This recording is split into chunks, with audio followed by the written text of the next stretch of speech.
여러분 또 한 주일간 안녕하셨죠? 네, 오늘 저희들이 이제 또 이 베드로전서에 나타난 복음, 특별히 구원의 이야기를 저희들이 함께 하겠는데요.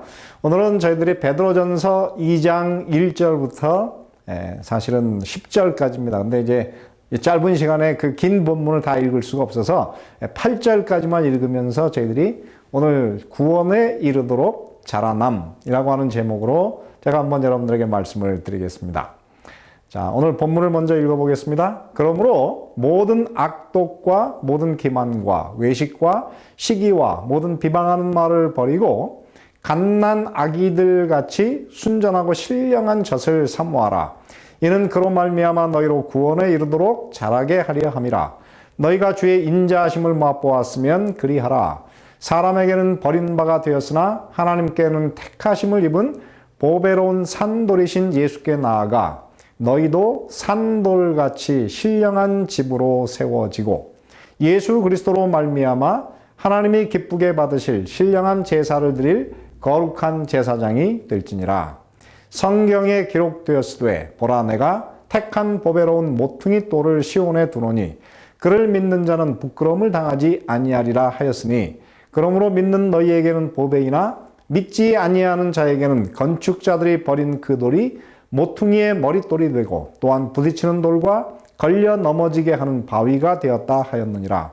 그들이 말씀을 순종하지 아니함으로 넘어지나니 이는 그들을 이렇게 정하신 것이라.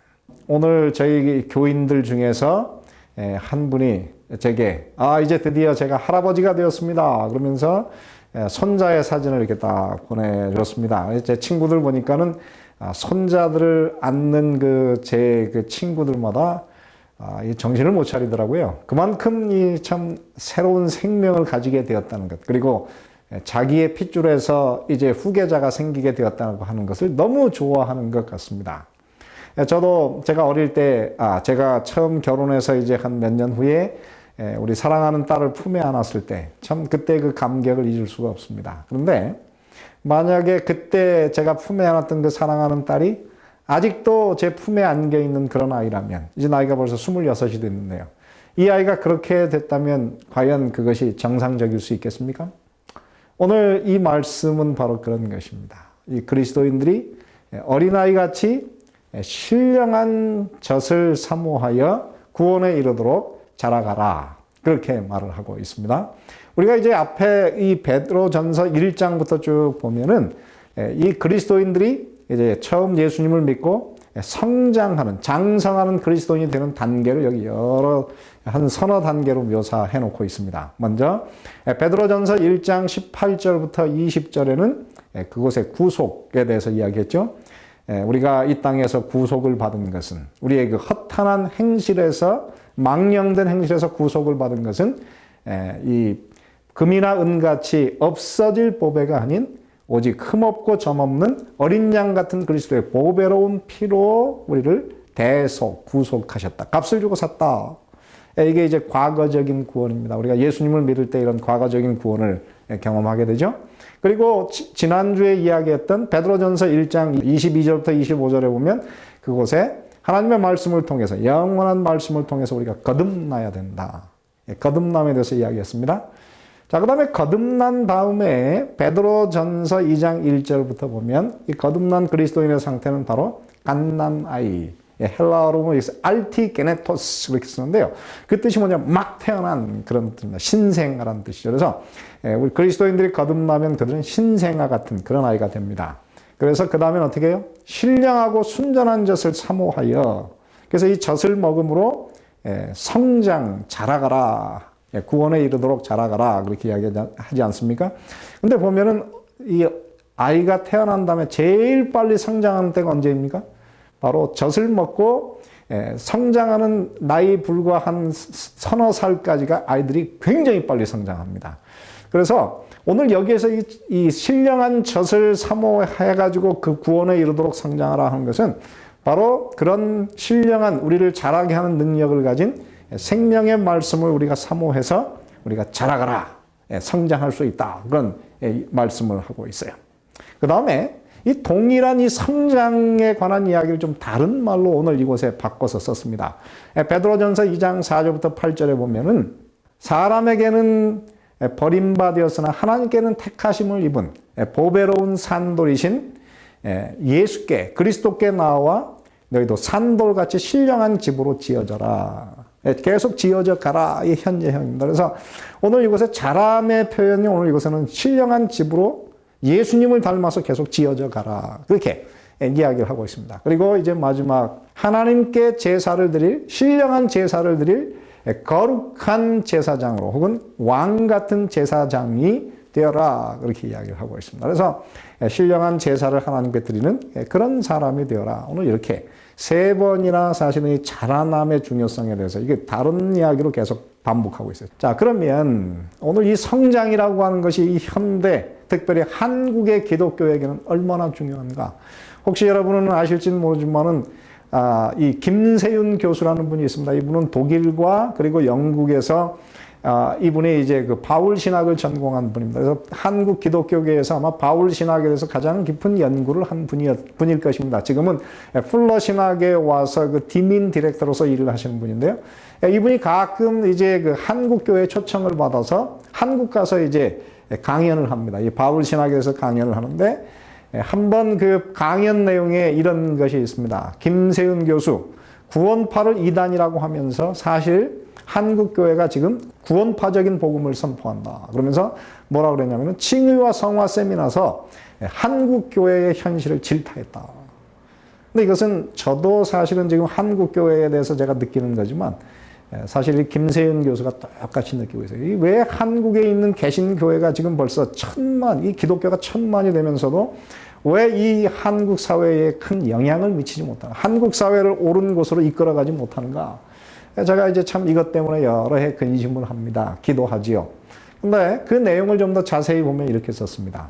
그는 보수 교회에서 어디까지나 교리에 맞춰 성경을 해석해야 한다고 말하면서 도리어 성도들을 죽음으로 내몰고 복음의 힘이 없어졌다며 은혜는 싸구려로 전락해버리고 구원파를 이단이라고 하는 한국 정통교회가 사실상 구원파적인 복음을 선포하고 있다라고 이야기를 합니다.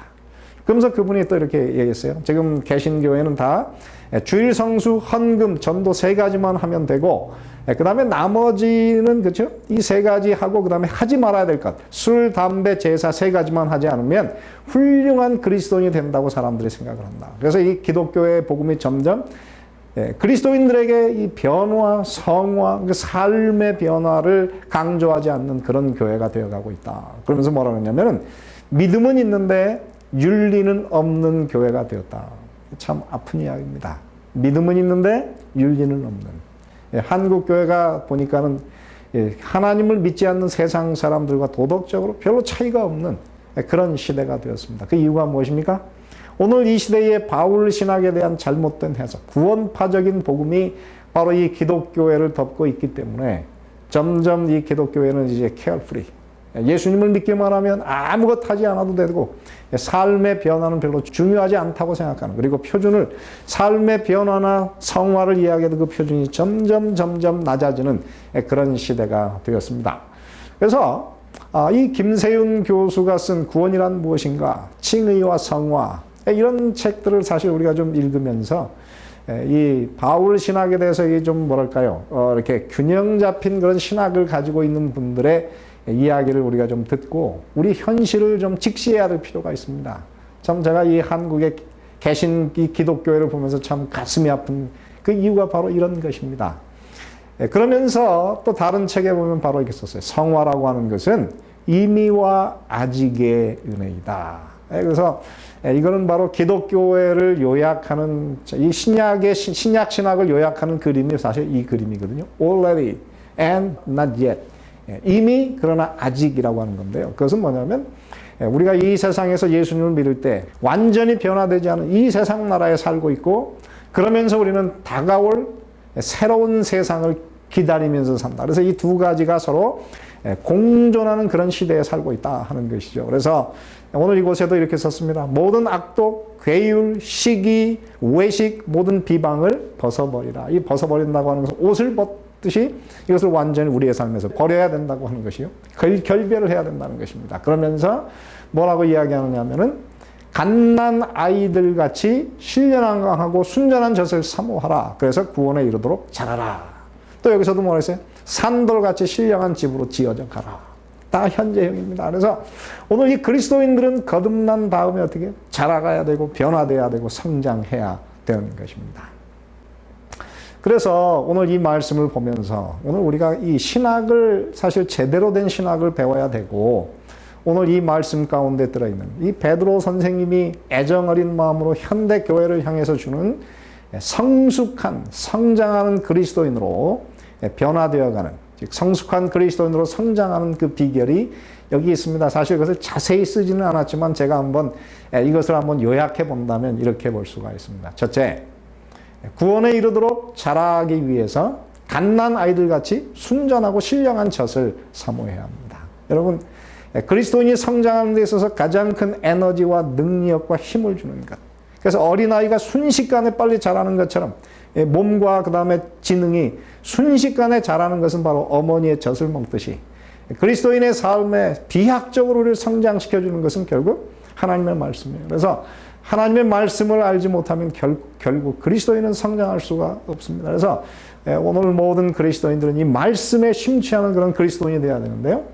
이 베드로 후서에 보면 베드로 선생님이 두 번 자라가라. 이 아욱사모 그래서 grow 한 뜻이에요. 그래서 성장하라 그러면서 베드로서 3장 18절에 이 베드로의 이야기를 다 마치면서 마지막 권고인데요. 오직 우리 주 예수 구주 예수 그리스도의 은혜와 그를 아는 지식에서 자라가라. 다 현재형입니다. 자라가라. 그래서 오늘 그리스도인들이 성장하기 위해서 우리는 말씀의 자양분을 받아야 돼요. 말씀과 기도와 그리고 이런 것들이 있을 때 그리스도인들이 성장하게 됩니다. 두 번째 오늘 이곳에 보면 무슨 얘기가 나왔습니까? 보배로운 산돌이신 예수께 나아가 너희도 산돌같이 신령한 집으로 세워져라.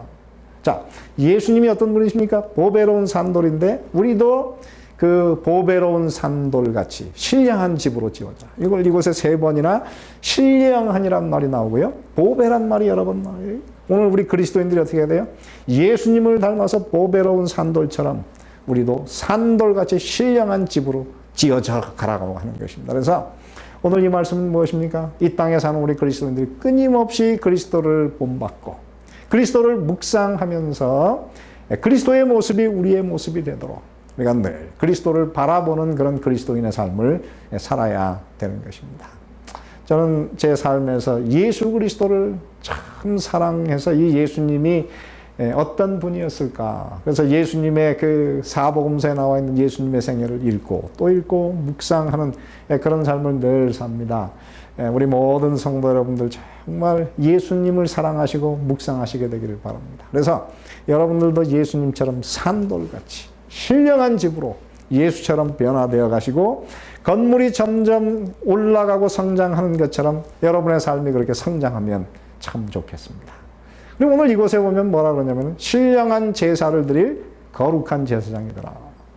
그러면서 베드로전서 1장 9절에 보면 우리가 이 땅에서 거룩한 나라 왕 같은 제사장이 되는 것은 우리를 신기한 빛에 부르신 그분의 아름다운 덕을 선포하기 위한 것이다. 그렇게 말씀하세요.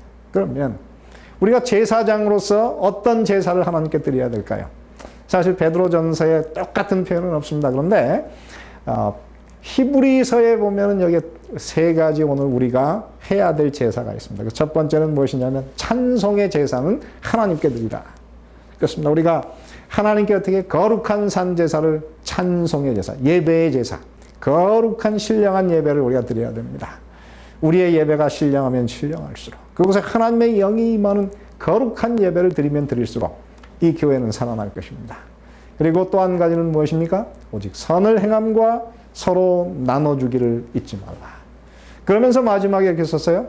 하나님은 이 같은 제사를 기뻐하시느니라. 그렇습니다.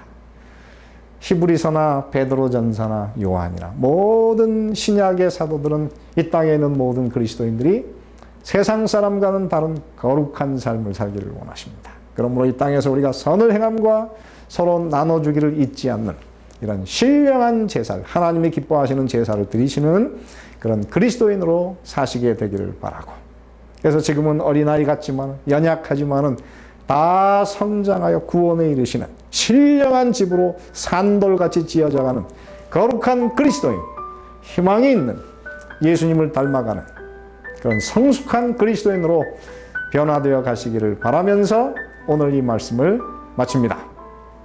더 깊은 말씀 연구를 위해서 저희 오늘의 신앙 TV 방송은 성경 연구 코스인 말씀의 향기를 준비하고 있습니다. 이 책자는 성경에서 꼭 이해해야 할 내용을 5권으로 요약한 책입니다. 또한 예언서인 다니엘서와 요한계시록을 혼자서 연구하실 수 있도록 다니엘서 예언연구와 요한계시록 예언연구 책자들이 준비되어 있습니다. 이 책자를 신청하실 분들은 아래의 전화번호 562-405-2806번으로 연락 주시기 바랍니다.